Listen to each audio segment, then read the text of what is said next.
sledovatelia, vítam vás pri 15. časti tejto videosérie.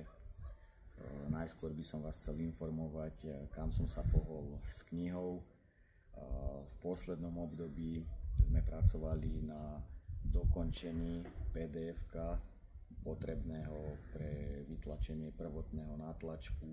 Ukončili sme všetky potrebné veci, ktoré bolo potrebné doladiť, zmeniť niečo, fakt len detaily, maličkosti.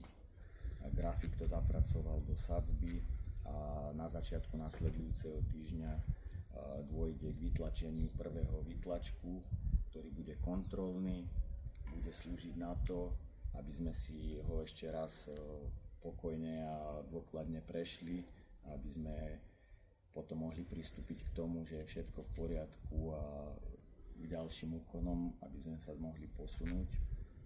No a prečo toto miesto som si vybral, kde sa momentálne nachádzame, môžete vidieť za mnou.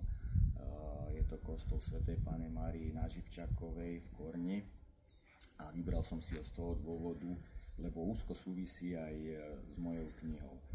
V nej vlastne rozoberám témy ako hluk mesta, na druhej strane ticho v prírode a jednou z kapitol je aj taká vnútorná rovnováha, ktorá by mala byť cieľom a nemali by sme to ani tak skôr vnímať, že hľadáme nejaké vonkajšie vplyvy a tam hľadať túto zlatú strednú cestu, ale skôr ide o to, aby sme našli ten vnútorný pokoj, harmóniu, vyrovnanosť a rovnováhu vo svojom vnútri.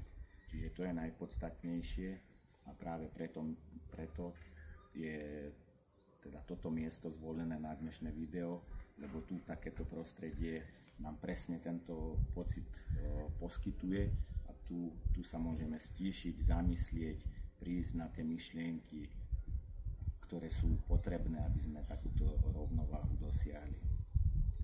Preto vám ďakujem, že ma sledujete ďalej, nezabudnite šíriť toto video, už sa blíži ten čas, kedy prídu veľké veci a s najbližším videom čoskoro sa vidíme. Pekný zvyšok dňa.